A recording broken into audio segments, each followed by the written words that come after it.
Hello everyone. This is the first time that I wear something like this, so it looks kind of weird. I just want to update on the book that I'm reading. It's called The Last House on Needless Street. The book is wild. The character is wild. You can see my pillow. Yeah. Existential crisis. The book is about, you see things in three different perspectives. You see things in Ted's perspective, which is an alleged murderer, kidnapper, predator. Olivia's perspective, a cat. I call her Christian cat. And Dee's perspective, or also known as Delilah. Her sister got kidnapped, and she is suspecting that Ted is the one who kidnapped his sister, Lulu. The book talks about Ted growing up in a abusive, not just abusive, like a mentally abusive family, when we got a few flashbacks of him when he was younger. For instance, when Ted was a kid, he likes cats, but his mother has never allowed him to have cats. But one day, they go to this one, I think they went to a lake, and there's a stall that sells sculpture of cats. And Ted says that he wants it, but his mother doesn't let him. But for some reason, after a while, his mother bought it for him. And he was really surprised, and he was very happy about it. But suddenly, when they were about to drive back home, his mother was the one driving. She stopped the car in the middle of nowhere. And she brought him into the forest, like in the middle of nowhere, in a forest, beside a forest. She brought him into the forest, and she asked Ted to place the sculpture on the ground. And he was like, I don't want to do that, because he really cares about the sculpture. Because he wants an actual cat, but his mother doesn't let him. Put it on the ground. And he did. Now you're going to leave that cat. I want to teach you how abandonment works. Nothing ever gonna stays, and sometimes you have to leave the thing that you love the most. You see how abusive it is, like mentally abusive it is.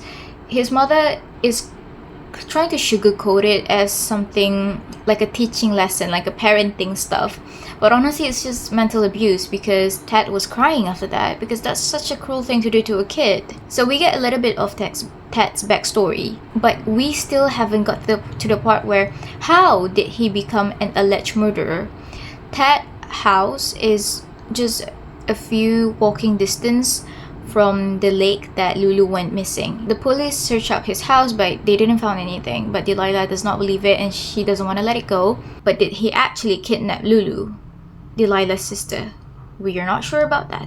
Delilah is trying to investigate. And this is not cliche murder mystery type of books. This is actually the kind of book where it has layers. It has depth to the characters.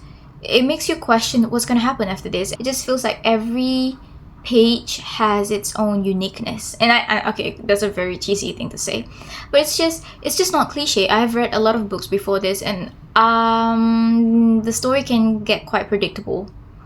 But this story in particular, it's dark in its own way. It has this atmosphere where you feel kind of, you do not know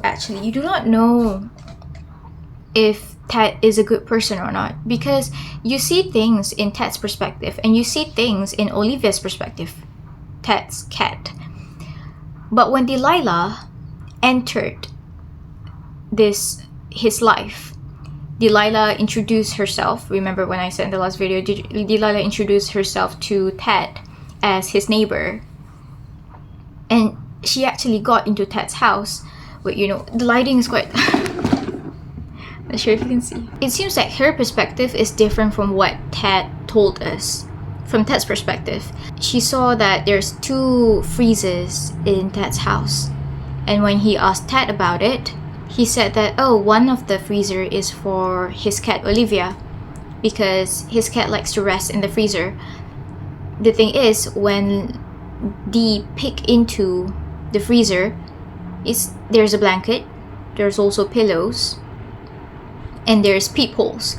I have to turn on the lights because it's too dark.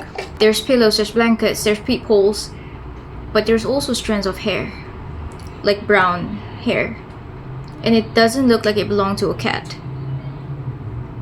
Isn't that not suspicious? A few days pass by. Delilah broke into Ted's house when Ted is not around. She said that there's no basement, there's no attics, there's only cupboards with padlocks, but there's no Lulu, and there's also no cat. From Olivia's and Ted's perspective, they always talk about the attic. Like there's something in the attic. They call them green boys? Green boys? I don't know what the hell does that mean. There's something in the attic, but there's no attic. So which one to believe? It's crazy. You know, even as an audience, even as a reader, you don't even know who to believe. And I know that this happens a lot in murder mystery type of books. But like this one, it's just very hard to tell. It's obvious that Ted is manipulative, but not in a way that it's obvious that he is an evil person. It's just in a way that he tries to blend in, and he just lies a lot because he is quite not normal. As I've mentioned before in the last video, he has this childlike mindset, and the way that he acts, sometimes the way that he thinks, just like any other kids tend to be manipulative at times. They also tend to lie when they feel like it would benefit them in some ways. So sometimes you can't 100% believe what a kid says. They're genuine, but they're also sneaky. And the author really nailed that with Ted. Because of the abuse that he had to endure when he was a kid, it results in him being this kind of person that doesn't grow mentally. Also, there's strawberry in my strawberry matcha. Oh, look at that. There's strawberry. Can you see it? There's strawberry in my strawberry matcha.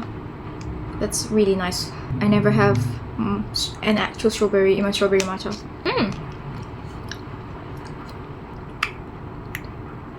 It's quite sour. I like it. Honestly, you can never tell who is telling the truth. Except Delilah. I believe that she is telling the truth. I believe that whatever that she's experiencing is what any logical, rational person would think. Even though she is in desperate to find her sister, she has no reason to lie. But I'm still curious about Olivia's perspective. If you remember before from my previous video, I did talk about Olivia. Olivia is a Christian cat. I like to call her that. I can't tell if Olivia is an actual cat. Okay, this is where it gets kind of... What do you mean? Is Olivia a cat? That's the question. Yeah, I don't call Olivia it. I call it her because Ted also calls Olivia her. So whenever she's upset, she would either break some stuff or take a very long nap or read the Bible. Take a very long nap, and messing up stuff sounds like cat's behavior. But reading a Bible for a cat, that doesn't sound like... For some reason, her antics reminded me of reminded me of a child. This is not a spoiler. I genuinely do not know what is going on. Is he actually a cat, or is he just a projection of Ted's emotions? Olivia is confusing because why are we seeing things in Ted's perspective? I have a theory that maybe Olivia is actually Lauren, Ted's daughter. Whenever Olivia's perspective come out in the book, I try to see in Lauren's perspective, in a teenager perspective who is being kind of like held hostage by his own father. But I can't be so sure because a lot of the things that Olivia's are doing are what cats are doing. So it's a bit hard to tell. I'm gonna do a bit of reading after this. So we'll see. I'm going to update some more about the books. I'll see you in the next one. Bye.